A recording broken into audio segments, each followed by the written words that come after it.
Okay, in this example I'm going to show you how to do linear regression when a time series has a trend.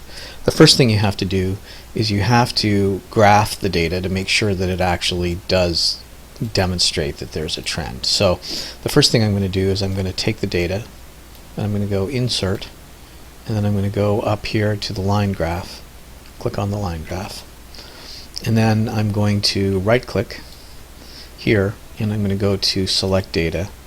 And for some reason I always seem to have to redo this so that it looks right. I need to remove these two series. Click on Add, and then I'm going to highlight this series right here. And actually I did that wrong. The series name is gallons of gas sold, and the series values is these values right here. And then I'm going to click on OK. And then I'm going to click on OK again. And you should always label your axes. So axis titles, I click on the plus sign right up at the top right after selecting the border of the graph. So I went border, plus sign, axis titles. And then at the bottom here I would go year, or it could be a month or a week or a day even. And along here would be gallons sold. Okay, so now that you have that, when you look at that, you got to determine whether it's flat or whether it goes up over time. And in this case, I'm going to click on the blue line. I'm going to right click and I'm going to go Add Trend Line. And you can see that what it's done is it's put the trend line all the way up on the graph, indicating that it is definitely going up over time. There may be some dips and valleys where it falls momentarily, but overall the trend is upwards. And we want to make a forecast for period 10, which if you extend this line would put you up here around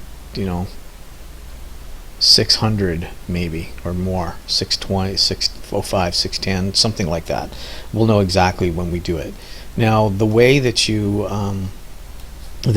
determine what your forecast is going to be for period 10 is you have to get the equation of the line and then use that equation of the line in order to determine what, and then plug in 10 for the x value.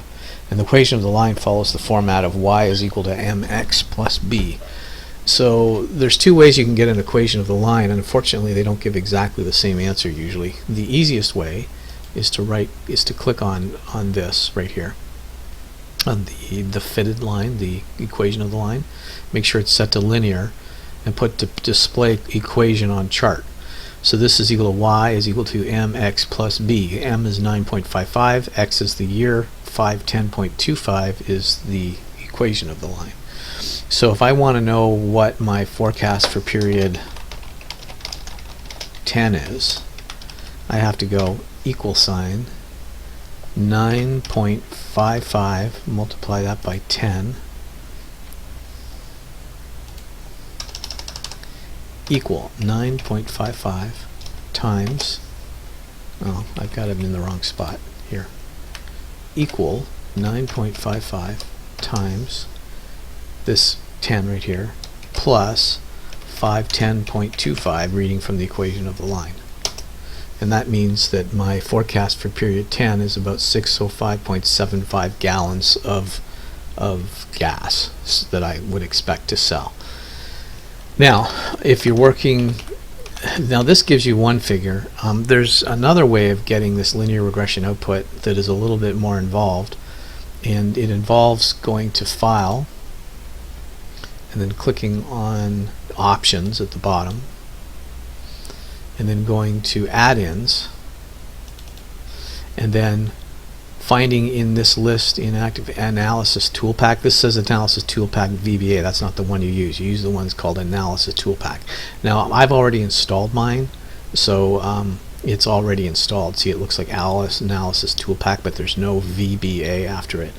But what you would do is you would select on the Analysis Toolpack, this one, Analysis Toolpack, which would appear down here. And then what you would do is you would click on Go, and it will ask you what do you want to install, and you'll say Analysis Toolpack.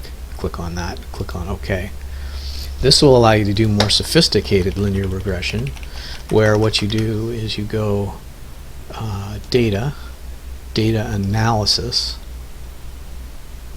and then you click on regression right there. Click on OK. Okay, and then you have to tell it the Y range. The Y range is the gas, so I highlight all that. The X range is the year, so I give it all the way that down to 9 but not the 10 because there's no data for the 10. That's what we're trying to forecast. And then what we have to do is we have to click on the output range, and we have to go somewhere in the spreadsheet to tell it where to put the actual output. So I'm going to go here. So I have to click on the output range text box first. So I have to go here first. Then I can scroll around and I can put the output, say down here in cell B as in Bob 21. And then I would click on OK. This gives me my regression statistics. And you can see this is a lot, but it's a little more accurate than the method I just showed you where you fit a line and then put the equation on it. The difference probably won't be that significant, but I want to show it to you anyway for completeness. So the first thing you want to do is you want to look at R squared. This tells you whether or not there is a significant upward or downward relationship in the data and on the line, in the fitted line that we gave. It basically is squaring the differences from the amount of variance that is explained by the equation of the line. And in this case it's 0.76. An ideal correlation is 1, which never happens in real life, but a correlation is between 0 and 1. And R squared is called the correlation coefficient. Actually, it's called the correlation. It's the amount of variance that is explained by the difference. So basically what they do is they take this, the math takes the line and it puts a line that fits this, that minimizes the squared differences from each point to the line. So I mean, so if you visualized a straight line going through this, there would be a lot more distance from each of these values as they go up, and if you squared them, then it would mean that there was a lot of variance, a lot of distance from the straight line and the individual data points. And then what you do is you fit a line to it that is close to it, that follows the trend closely, and that minimizes that distance from each point to the line. The percent by which it minimizes that difference is called R squared. And so you want that to be high. Anything above 0.2 shows that there's some kind of a relationship. 0.2 means a small but definite relationship.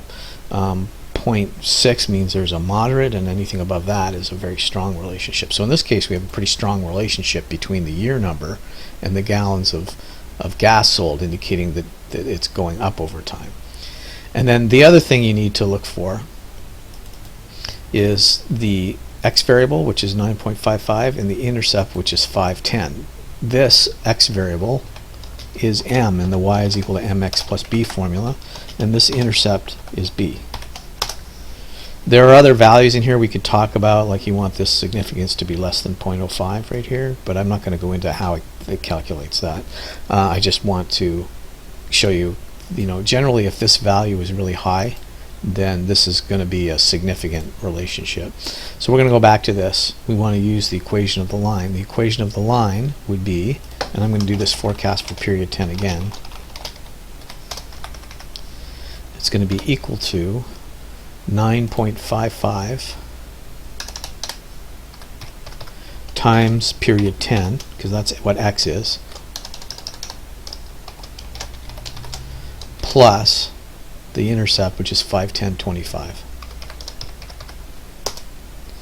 Oh, and I got exactly the same thing, 605.75. Okay, so 9.5, 510.25. Okay, so those two methods produced exactly the same result. I'm very happy about that. So either way will allow you to determine whether or not, what your forecast for period 10 is. This method is a little better because it tells you what the correlation coefficient is, and you can judge how significant it is.